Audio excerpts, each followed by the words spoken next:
어렵고 답답한 정치 현안들을 여러분께 시원하게 설명해드리는 정치 오픈어 순서 시작하도록 하겠습니다. 오늘의 첫 번째 키워드는 과연 뭘까요? 문 대통령 때문에. 박찬주 전 육군 대장, 조금 전 주요 뉴스에서도 나왔습니다만 황교안 자유한국당 대표가 외부 인사 1호 인사로 박찬주 전 대장을 영입하려 했다가 이른바 공관병 갑질 논란 여전히 가라앉지 않고 있는 상황에서 섣부르게 영입한 것 아니냐 이런 반론에 부딪히자 일단 보류했습니다. 그러자 박찬주 전 대장이 오늘 기자회견을 열어서 공관병 갑질 논란과 관련해서 해명을 했고요. 자신이 정치를 하려고 결심한 것은 황교안 대표가 아니라 문재인 대통령 때문이다 이렇게 이야기를 했습니다. 과연 그 주장의 근거는 무엇일까요? 박찬주 전 대장 논란이 되는 이야기 하나 더 했습니다. 임태훈 군인권센터 소장, 자신의 공관병 갑질 논란과 관련해서 군인권센터가 상당히 많은 내용들을 폭로했었는데 임태훈 소장을 향해서 삼청교육대에 보내서 교육을 한번 받도록 해야 한다 이렇게 이야기를 했습니다. 지금 시대가 어느 때인데 삼청교육대 이야기냐 이런 비판이 자연스럽게 나오고 있습니다. 잠시 뒤에 여러분께 자세하게 설명해 드리겠습니다. 두 번째 키워드 볼까요? 황 리더십 외 논란, 황교안 리더십이죠. 황교안 자유한국당 대표, 조금 전에 말씀드린 박찬주 전 육군대장 영입 문제를 둘러싸고 리더십이 흔들리고 있다, 시험대에 올랐다 이런 이야기들이 나오고 있습니다. 당장 당 안에서부터 그런 이야기들이 나오고 있습니다. 홍준표 전 대표 같은 경우는 초선 의원도 아닌 황교안 대표가 지금 국회의원이 아니지 않습니까? 이런 사람 뒤에서 국회의원 한 번 더 하겠다고 딸랑딸랑 되는 정치인들이 많다. 노골적으로 황교안 대표를 향해서 각을 세우기도 했는데 황교안 대표 자신을 향한 이 지도력 논란에 대해서 당의 많은 질책과 고언을 잘 듣도록 하겠습니다라고 오늘 아침에는 고개를 숙였습니다. 하지만 잘할 때에는 박수를 치고 못할 때에도 성원을 보내줘야 되는 것 아니냐 이렇게 섭섭함을 내비치기도 했습니다. 황교안 자유한국당 대표의 리더십을 둘러싼 자유한국당 내부의 논란 상황 여러분께 전해드리겠습니다. 오늘의 키워드 마지막 키워드입니다. 정무수석 해임해야. 유승민 의원이 한 이야기입니다. 정무수석이 지금 강기정 정무수석이죠. 지난주에 국회에서는 청와대 비서실에 대한 국회 운영위원회 국정감사가 있었습니다. 그런데 이때 강기정 정무수석이 자유한국당 의원들의 질문에 소리를 높여가면서 대답을 하고 그러다가 나경원 자유한국당 원내대표와 설전이 벌어지기도 했습니다. 끝내 운영위원회 국정감사가 파행을 빚기도 했는데요. 이런 상황에서 유승민 의원, 정무수석이란 사람이 어떻게 국회를 생각하고 취급하고 있는지 그대로 드러난 사안이다. 문재인 대통령은 강기정 정무수석을 해임하고 사과해야 한다고 요구했습니다. 여야 가교 역할을 해야 할 정무수석이 오히려 정쟁을 유발하고 있는 것 아니냐는 지적이 나오고 있는 건데요. 당시 운영위 국정감사 상황 여러분께 그대로 전달해 드리겠습니다. 여러분께서 한번 판단해 보시기 바랍니다.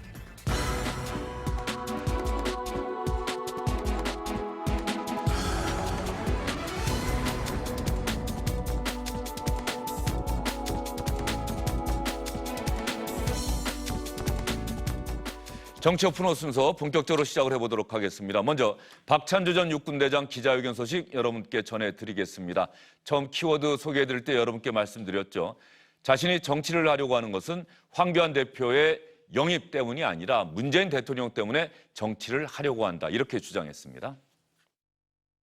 제가 정치 일선에 현실 정치에 참여하려고 했던 동기는 이 나라를 바로 세워야 한다는 그런 절박감에서 출발한 것이 맞습니다.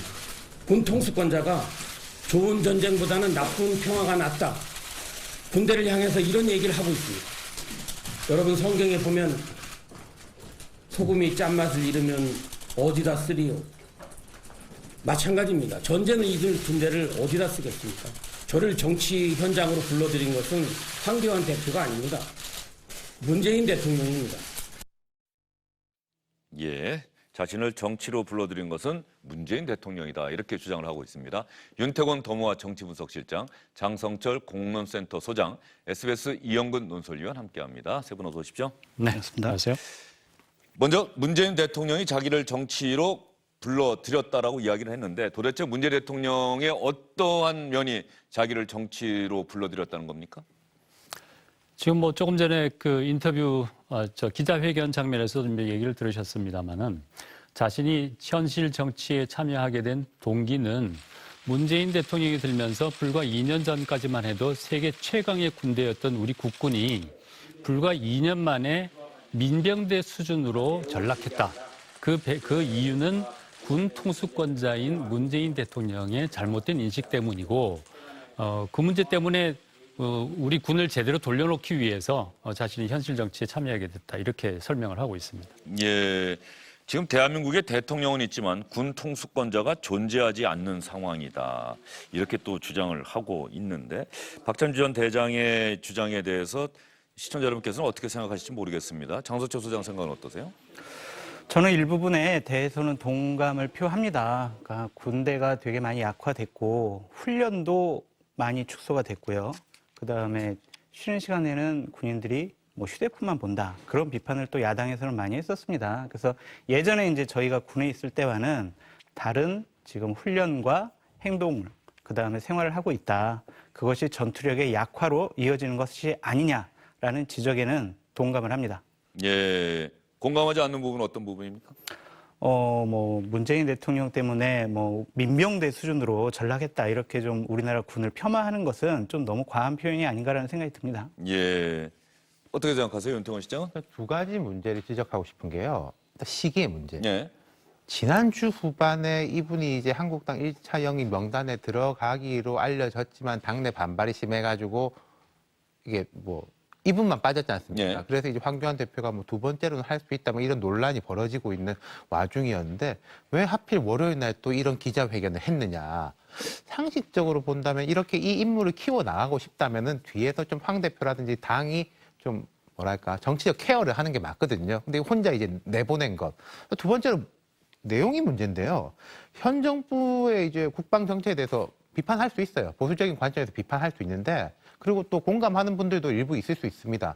근데 현 정부가 잘 못한다는 거하고 2년 전이는 최강인데 지금 민병대라고 생각하는 거는 완전히 다른 이야기거든요. 문재인 정부에 대해서 비판적으로 보는 거하고 박근혜 정부 때가 훨씬 나았다는 거는 다른 이야기인데 지금 이분은 이제 아주 다른 이야기, 많은 사람이 공감하지 못할 이야기를 하고 있고 그 뒤에 다른 대목으로 넘어가면 더 심한 이야기들이 많았죠. 박찬주 전 대장 어떤 군인이었는지 시청자분들께서 좀 궁금해하실 것 같은데 어떤 군인이었습니까? 대장까지 했다고 한다면 상당히 뭐 군에선 최고 자리까지 올라갔던 인물인 건 맞는데요. 뭐 나름대로는 40년간 예. 군무를 하면서 군 내부에서 육군 내부에서는 상당히 인정을 받는 지휘관이었죠. 대장까지 올라갔으니까 뭐 군인으로서는 최고의 위치까지 올라간 겁니다. 예. 근데 오늘 기자회견에서 이제 얘기하는 내용들을 쭉 보면 뭐 오늘 기자회견이 황교안 대표한테도 미리 뭐 얘기를 했다고 하는데 전반적으로 자신에게 씌워진 어떤 혐의, 의혹에 대한 해명 일변도였고요. 그러니까 만약에 제가 박찬주 전 장군의 입장이었다면 이러이러한 부분에 대해서 자신으로 또는 자신의 가족으로 인해서 이러이러한 무리를 일으킨 데 대해서 국민들에게 또 젊은이들에게 뭔가 좀 진정성 있는 사과를 먼저 하겠어요. 그 다음에 자신이 억울한 부분이 있다면 그 부분에 대해서 차근차근 논리적으로 좀 설명을 하고 이것 때문에 자신이 정치를 하겠다는 생각을 했다. 뭐 이렇게 풀어나가면 자연스러울 수 있지 않을까 싶은데 국민에 대한 사과라든가 젊은이들에 대한 어떤 그 유감의 생각은 전혀 이런 방구 표현이 없어서 오늘 기자회견이 과연 국민들에게 얼마나 뭐 일부 공감할 수 있는 내용이 저도 있습니다만은 얼마나 국민들에게 공감력을 가질 수 있을지는 정말 의문이라고 봅니다. 박찬주 전 대장 양력을 보니까 천안 지역에서 고등학교를 나왔군요. 육군사관학교 37기로 임관을 했고요. 육군 26사단 사단장, 기계화 군단 군단장, 중장했고요. 육군 참모차장했고 육군 대장으로서 제2작전사령부 사령관까지 보냈습니다. 군인으로서 최고 정점 자리에까지 올랐다가 공감명 갑질 논란에 휩싸이면서 불명예 제대를 하게 됐고 이 불명예 제대를 하게 된 데에 대한 이른바 가슴속에 뭔가 응어리 같은 게 있지 않았을까 하는 생각은 좀 듭니다. 공감명 갑질 논란과 관련해서 본인이 그래서 오늘 기자회견에서 이야기를 많이 했는데요. 박찬주 전 대장의 주장 한번 들어볼까요? 전자팔찌를 채워서 인신을 구속했다. 제 아내를 뭐 여단장으로 대화를 했다. 공감병을 GOP로 유배보냈다. 뭐 하나 제대로 확실하게 혐의가 나온 게 뭡니까? 그리고 뭐 사실이라고 뭐 나온 뭐 감을 따라고 했다. 무슨 뭐 골프공을 주스라고 했다 했지만 사실 공관장이 상사입니다. 여러분 상사가 낮은 계급입니까? 제가 부려먹는 게 아니고 편제표에 나온 대로 임무를 수행하는 겁니다. 저 공관장이 상사입니다라고 하는 게 다른 육군 계급 상사를 이야기하는 그렇죠. 거죠. 예. 다른 사람이 시킨 거다. 내가 시킨 게 아니다라는 취지의 주장인가요, 저게? 저 앞뒤를 보면 예. 은 상사가 직접 그 일을 할 수는 없지 않냐. 공간에서 공관장이? 제일 낮은 사람, 그건 공간병이 이제 뭐 당연하게 해야 되는 거지. 그걸 갑질이라고 할 수 있냐라는 게 이 뭐 이야기의 요지였던 것 같아요. 예. 뭐 어쨌든 간에 본인이 주장하는 바는 알겠는데 저런 부분에 대해서 아까 뭐 이영근 의원이 언급한 것처럼 사과를 좀 진솔하게 했다고 한다면 오히려 나머지 그 뒷부분 해명이 더 설득력이 있을 수도 있었을 텐데 사과 없이 해명만 하다 보니까 억울하다고 생각을 한 것 예. 같습니다. 본인이 이제 적폐 군인으로 몰려서 되게 많은 모욕감도 당하고 영창에서 또 이렇게 수갑차고 있었다라고 표현도 하지 않았습니까? 그래서 그러한 모욕감에 대해서 어느 정도 국민들께 해명하고 싶은 부분도 있었던 것 같고요. 오늘 보면은 또 정치를 되게 하고 싶어 한다라는 느낌이 들었습니다. 한국당의 영입 유무와는 상관없이 자기는 내년 총선에 천하늘에 출마를 해서 국민들로부터 심판을 받겠다. 이런 식의 얘기를 했습니다. 그래서 억울함의 표현, 그 다음에 정치를 하고 싶다라는 의지, 이 두 가지를 말하고 싶었던 것 같습니다. 예. 비례대표는 하지 않겠다. 비례대표는 나 아니라도 할 사람 많다. 나는 지역구에 나가겠다. 자유한국당 간판을 달고 싶다는 의사를 오늘 강력하게 피력한 거죠. 그렇습니다. 그냥 현장에서 부딪혀서 자기가 국민들 심판을 받겠다라고 얘기를 했는데 상당히 우려스럽습니다. 이 대장 출신의 군인으로서 한평생 사신 분이 과연 그 험난한 지역구에 출마를 해서 국민들의 마음을 얻을 수가 있을지 전 상당히 우려스러워요. 뭐 뒤에서 우리가 좀 다루겠지만 이 분에게는 두 가지 문제가 있거든요. 예. 법적인 문제와 이제 정치적인 문제가 있는데 법적인 문제는 아직 해결되지 않은 것들이 있어요. 뇌물죄 청탁금지법에서 400만 원 선고받은 것. 일단 그거 하나 법원에서 유죄를 받은 상황이고요. 네, 나머지 그다음에 부분에 대해서는 아직까지 뭐 재판이 진행 중인 다 사안도 뭐 있고 무혐의 무혐의 받은 것도 있고. 예. 근데 이제 부인이 좀 공관병에게 갑질했다라는 것에 대해서는 아직 지금 기소가 돼가지고 불구속 기소가 돼가지고 지금 처리가 되고 있는 상황이거든요. 그런 법적인 문제도 있고 정치적인 문제를 봤을 때는 이분은 박근혜 정권에서 되게 출세를 했던 분이에요. 예. 박근혜 대통령의 동생인 박지만 그 동생과 육사 37기 동기고요. 거기서 이제 대장까지 단 분인데 과연 억울해가지고 내가 정치를 해야 되겠다 이렇게 생각하는 것이 옳은 일인지 본인은 다시 한번 생각했으면 좋겠다라는 생각이 듭니다. 박찬주 전 대장 현재 수사 재판 상황이 어떤지 좀 정리를 좀 해주시죠. 그 공감병에 대한 갑질 혐의에 대해서는 뭐 대부분 불기소 처분이 되었습니다. 혐의 자체가 인정이 안 됐고요. 그러니까 본인 입장에서는 그것 때문에 자꾸 논란이 되고 있는 상황 자체가 좀 납득이 안 되겠군요. 네, 대신 수사기관에서도 불기소했다, 무혐의 처분했다. 갑질 부분은 예. 사실 뭐 그동안 기사에도 나왔습니다만 그 부인의 갑질이 사실은 더 문제가 됐던 부분이 있는 거고요. 예. 본인에 대해서는 그 갑질 혐의는 이제 불기소 처분이 됐고 뇌물 혐의는 2심에서 무죄가 됐고요. 예. 인사청탁 문제가 있는데 이게 2심에서 벌금 400만 원이 나왔습니다. 이 인사청탁 문제는 오늘 기자회견에서도 해명을 했습니다만 자신이 데리고 있던 그 중령의 그 가정 상황을 고려해서 그 중령이 노모를 모시면서 군생활을 조금 더 할 수 있도록 인사처장에게 배려를 해주라고 얘기했다. 이 부분이 만약에 유죄라면 죄가 있다면 나는 400만 원 벌금 자랑스럽게 생각하겠다. 뭐 이렇게 해명을 하고 있고요. 예. 자, 부인의 혐의는 현재 폭행과 감금 혐의로 기소가 되어 있습니다. 근데 이 부인의 혐의에 대해서도 박찬주 전 대장은 아내가 그 구체적인 내용에 대해서 기억을 못하고 있고 또 대부분 이런 내용을 진술하는 공관병이 공간 생활에 적응을 못하고 나간 공관병이 불만을 가지고 진술한 것이기 때문에 신뢰할 수 없다. 뭐 이렇게 주장을 하고 있습니다. 예, 알겠습니다. 부인의 이른바 갑질 논란과 관련해서는 현재 불구속 기소가 돼 있다라고 조금 전에 장성철 소장님 말씀하셨는데 그 부분 한번 확인을 해봐야 되겠고요. 그렇다고 한다면 아직도 이 법적인 판단은 남아있는 상황입니다. 이런 상황에서 박찬주 전 육군대장을 영입하려 한 자유한국당 또 박찬주 전 대장은 기자회견까지 했고요. 이 공감명 갑질 논란 때문에 발목이 묶인 셈인데요. 이분과 관련해서 박찬주 전 대장은 이 공감명 갑질 의혹을 처음으로 폭로했던 임태훈 군 인권센터장을 향해서 강한 원색적인 비난의 말을 쏟아내기도 했습니다.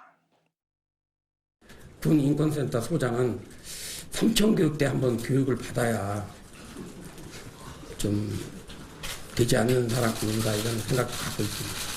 그리고 군대를 갔다 오지 않은 사람이 군대에 대해서 재단하고 이렇게 앞에 나가서 군대를 무력화시키는 거에 대해서 저는 정말 참 분개하지 않을 수 없고 또 여기에 동조하는 정치인들도 저는 각성해야 된다고 생각합니다. 군인권센터 소장이 얼마 전에는 또 기무사의 계엄령 관련 문건을 추가로 폭로하기도 했었고 군 내부에서 있었던 국민들이 알지 못했던 내용을 많이 폭로하고 국민들로 하여금 알게 했던 사람인데 임태훈 군인권센터 소장에 대해서 삼청교육대 교육 한번 받아야 된다. 이 발언 어떻게 평가하십니까? 오늘 기자회견 전반적으로 보면요. 제일 해서는 안 돼야 할 것들을 점점 하고 있어요. 그러니까 황교안 대표가 1차 영입할 때만 해도 여러 언론들이 그렇게 이야기했습니다. 이게 너무 반문 프레임으로 가는 거 아니냐. 총선을 하려면은 이렇게 뭔가 포지티브하게 우리 이렇게 바꾸겠습니다로 해야 되는 반문 프레임으로 가는 거 아니냐. 1차로 반문 프레임이 나왔죠. 문재인 대통령 때문에 정치 시작하러 나왔다. 그럼 두 번째로는 지금 여기에 대해서 문제에 대해서 대안을 내는 게 아니라 2년 전에는 최강이었다. 박근혜 정부 때가 좋았다. 나아가서 삼청교육도 한번 보내야 되겠다. 이것은 반민주주의 군부 독재 시절에 대한 사람들의 이제 되게 안 좋은 기억들을 떠올리게 하는 거거든요. 그럼 이 사람이 지금 나와서 하려고 하는 게 뭐냐. 황교안 대표로 상징되는 인재 영입이라는 것이 과거 회기 아니냐라는 좀 우려 지점을 그대로 확인시켜 준 거죠. 누가 비판한 게 아니라 본인이 자기 입으로 말한 거니까요. 예, 이 삼청교육대가 1980년, 81년 상당히 오래전 일이고 그 당시에 억울하게 끌려갔다가 모진 또 고문, 폭행을 당해서 일상적인 생활에 복귀하지 못한 분들도 많이 계시고 그런 삼청교육대라고 하는 단어를 이 시점에서 2019년에 끄집어냈다. 그래서 어떤 역사관이나 이런 것들 또 세계관, 가치관이 과거에 묶여있는 분 아니냐 뭐 이런 비판도 나올 법해요. 그렇죠. 그냥 당장 50시대 전두환 시대에 그때 이제 사고방식에 머물러 있는 것 아니냐라는 그러한 비판을 받을 수 있을 것 같고요. 저 얘기를 한 것으로 이제 한국당 내에서는 상당히 여러 가지 또 평가가 나오는데요. 이제 솔직히 말씀드려도 될까요? 예, 한국당 내부에 박찬주 전 대장의 저 발언에 대한 평가입니까? 아니면 박찬주 전 대장에 대한 평가입니까? 다 한꺼번에 볼 수 있겠죠. 그러니까 삼청교육대라는 말이 나오는 순간 끝났다. 박찬주 전 육군대장은 이제 우리 자유한국당이 영입하면 안 된다. 또 하나 넘어가서는 정치권에서 볼 일이 없겠다. 그러니까 저런 사고방식을 가진 분이 과연 국민을 상대로 어떠한 감동을 줄 수 있겠느냐. 이제 그런 생각으로 저번에 이제 정치를 하기에는 되게 어려운 분이 아니냐라는 아주 극단적인 표현까지 나옵니다. 저는 이 부분에 대해서 되게 좀 황교안 대표에게 좀 아쉬운 부분이 많습니다. 예. 그러니까 총선을 앞둔 인재 영입은요. 국민들께 새로운 감동을 줘야 되고 상대방 당에게는 충격을 줘야 됩니다. 그래서 와 저런 인물까지 어떻게 한국당이 영입을 했을까 되게 부러움 그런 것을 받아야 하는데 이번에 1차 영입에서는 논란만 있었습니다. 이것은 실패한 거죠. 이런 것들 때문에 황교안 대표의 정무적인 판단과 리더십이 의심받고 있는 상황까지 갔습니다.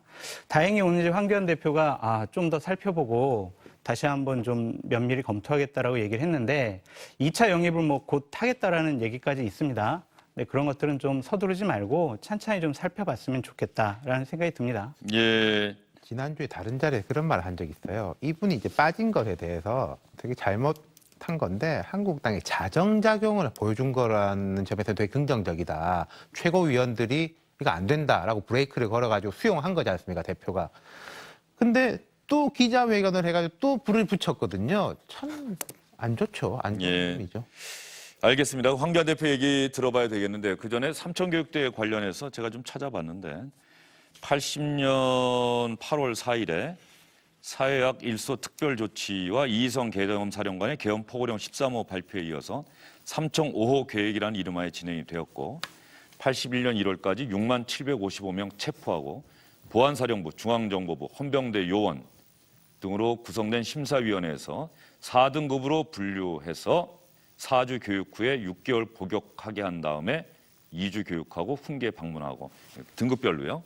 D급은 뭐 경찰에서 훈계 방문하였다는데 육체적 고통을 가하는 가혹한 방법의 훈련 때문에 공식적인 자료로만 삼천교육대 현장 사망자가 52명, 후유증으로 인한 사망자가 397명, 정신장애 등 상해자가 2,678명 발생하였다고 합니다.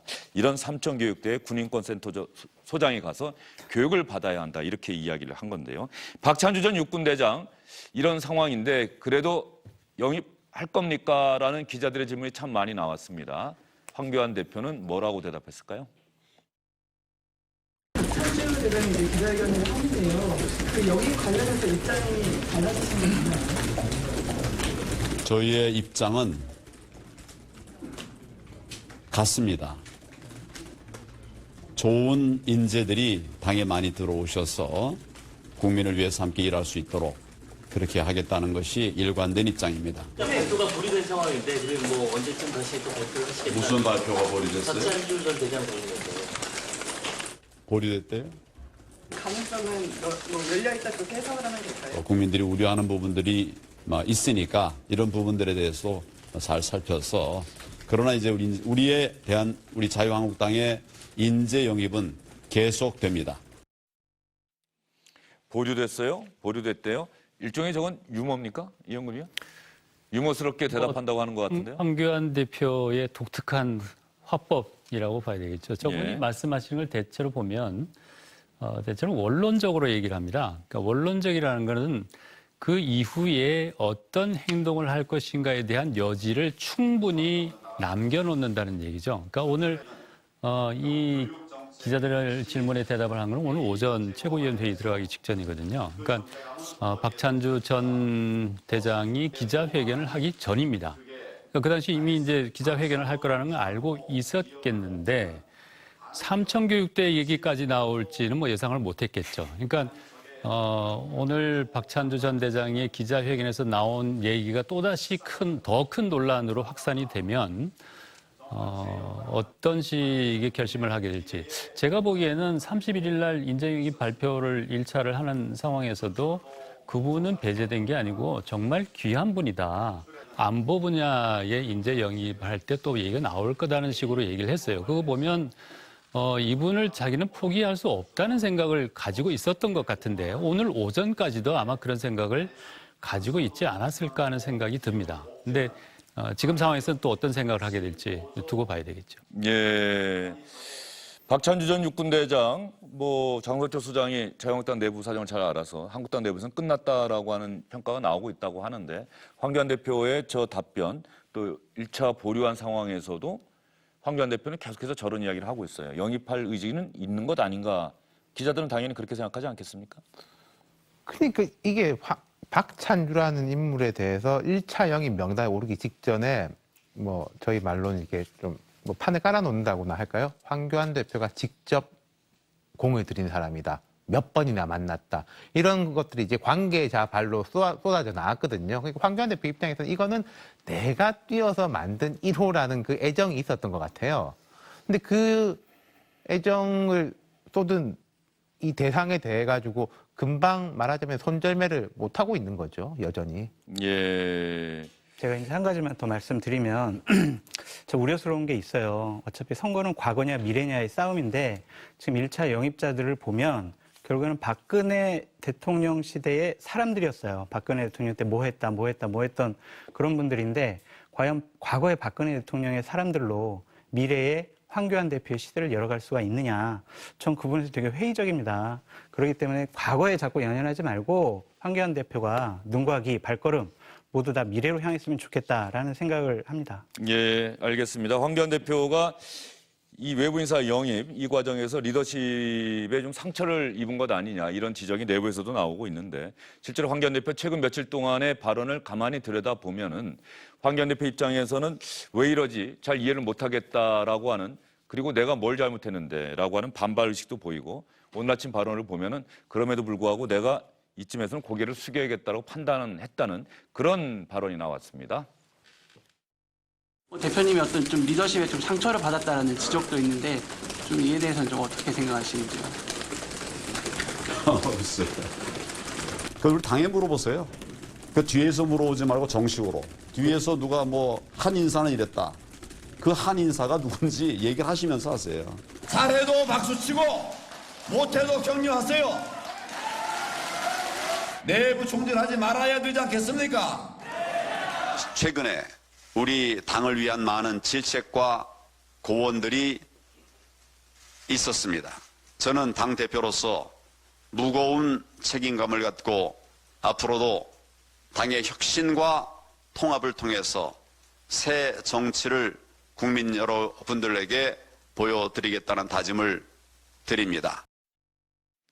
황교안 대표의 오늘 아침 회의 발언이 나오게 된 배경, 최근에 자유한국당의 정당 지지도가 계속해서 하락하고 반면에 민주당은 조국 사태 이후에 상승하는 그런 모습을 보이고 있습니다. 그러다 보니까 격차가 점점 벌어지고 있고 이것이 황교안 대표 때문 아니냐라는 지적이 나오고 있는 건데 오늘 발표된 10월 5주차 정당 지지도를 보더라도 민주당도 자유한국당도 또 하락을 했군요, 이번엔. 하지만 격차가 민주당은 39.6%, 자유한국당은 31.6%, 8%포인트 격차를 보이고 있습니다.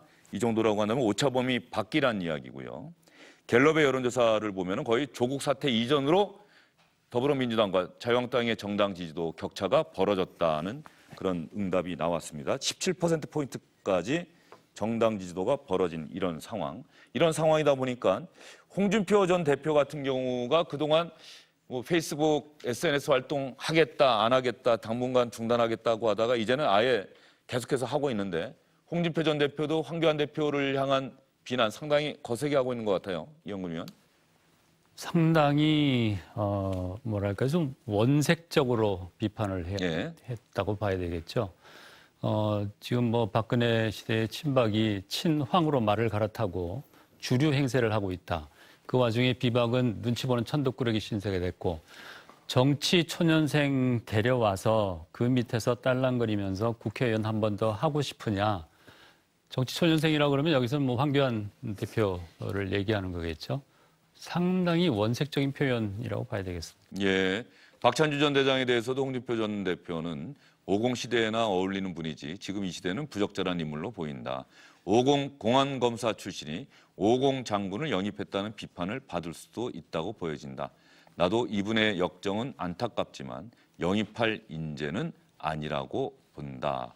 홍준표 전 대표가 이렇게 노골적으로 황교안 대표에게 각을 세우고 있고 그렇다고 한다면 홍준표 전 대표는 자유한국당의 미래에 보수 진영의 미래에 나의 설 자리도 있다. 지금 이렇게 판단하고 있는 겁니까? 그렇죠. 황교안 대표의 리더십이 흔들리면 본인을 또 대안으로 생각할 수도 있을 것 같고요. 본인의 활동 공간도 넓어질 것 같다. 그런 판단을 하고 있을 겁니다. 또한 저렇게 강하게 나가는 또 이유 중에 하나가 앞으로 나는 당에서 험지에 나가라도 나는 험지 출마하지 않고 내년에 내가 출마할 곳은 내가 선택을 하겠다. 이런 얘기를 표현하지 않았습니까? 홍준표 전 대표가 그렇게 이야기를 했죠. 네. 그러니까 당에서 나의 지역구 출마에 대해서는 왈부하지 마라. 나 정도면 내가 결정할 수 있다. 네. 그러니까 그러한 이제 자기 본인이 정치인급이 이제 황교안 대표를 넘어선 사람이다. 그러니까 나의 얘기를 들어야 된다. 보수 우파와 한국당은 그러한 충고의 부분도 있다고 생각이. 근데 그게 가능합니까? 자유한국당 당지도부가 놔둘까요? 홍준표 전 대표가 불가능합니다. 그렇죠. 네. 공천권이라고 하는 게 엄연히 있는데 그러면 홍준표 전 대표는 무소속으로라도 출마를 할까요? 아니 그런 생각도 있으니까 자꾸 대구나 본인의 고향인 밀양, 창녕 이쪽 얘기를 강조하는 이유가 투스텝 두 번째의 플랜도 생각을 하고 있다라는 생각이 듭니다. 예, 홍준표 전 대표도 어떤 면에서 보면은 유시민 노무현재단 이사장과 함께 말이죠. 뭐 방송 토론 프로그램에도 나오고 계속해서 홍준표라는 이름을 사람들이 잘 잊지 않게끔 뭔가 하는 그런 기술은 뛰어나다라는 생각도 좀 들어요. 그리고 유시민 이사장이나 홍준표 전 대표나 공통점이 있습니다. 공통점이 있으니까 무슨 말이냐면요.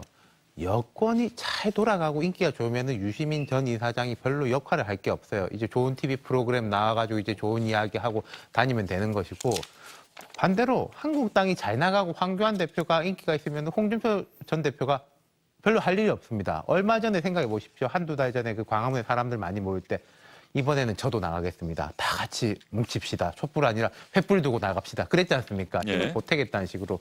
근데 지금 이 목소리가 높아지고 말을 한다는 것 자체는 한국당이 잘 안 돌아간다는 걸 방증하는 거죠. 알겠습니다. 자유한국당이 잘 돌아가지 않는다. 그런데 또 어떤 면에서 보면 지금 외부 인사 영입 문제를 둘러싸고 자유한국당이 이런 내부 진통을 겪고 있는 상황인 것 같긴 한데 다른 정당에서도 또 민주당에서도 이 자유한국당의 이런 상황을 우리가 반면교사로 삼아야 한다 이런 이야기가 나왔습니다. 황교안 대표가 그 영입을 재추진한다는 그런 보도가 있는데 이는 정말 그 새 인재 영입이 아닌 헌 인재 영입이 아닌가라고 하는 안타까운 마음이 들고요. 우리 당도 앞으로 인재 영입을 할 때 보다 더 겸허한 자세로 국민의 눈높이에 맞춰서 해 나가겠다는 말씀을 다시 한번 드립니다. 네, 민주당도 반면교사로 삼아야겠다 외부 인사 영입할 때. 그런데 지금 가만히 보면 말이죠. 자유한국당만 이런 게 아니라 모든 정당의 대표들이 다 리더십 논란이 지금 휩싸이는 상황 아닐까 싶어요. 민주당 이해찬 대표도 조국 정국의 와중에 여당의 모습은 어디 있었나 청와대 뒤에 숨었다. 바른미래당 손학규 대표는 여러분께 저희는 별로 전달해드리지는 않았습니다만 바른미래당은 지금 거의 당이 깨지는 것 아니냐는 그런 상황까지 몰려왔고요. 심상정 정의당 대표도 얼마 전에 국회 연설에서 국민들께 사과할 수밖에 없는 조국 정국의 와중에 정의당은 민주당에 이중되었다. 뭐 이런 비판 앞에 고개를 숙이는 모습 보이지 않았습니까? 지금 되게 부정적 균형점을 이루고 있는 거예요. 말하자면은 한국당 지도부가 그래도 안 무너지고 있는 것은 9월 위기설, 추석 위기설이 있었는데 조국 사태 터져가지고 안 무너질 수 있었던 것이고 지금 또 조국 전 장관 사퇴하고 이해찬 대표에 대한 이제 비판이 보물떠지 터지다가 지금 황교안 대표 또 저런 식으로 하니까 이해찬 대표에 대한 공세는 또 상대적으로 사그라들고 있는 거거든요. 서로 균형점을 맞춰주고 있는 거죠. 예, 알겠습니다. 황교안 자유한국당 대표, 박찬주 전 육군대장 이야기 여러분께 자세하게 해드렸고요.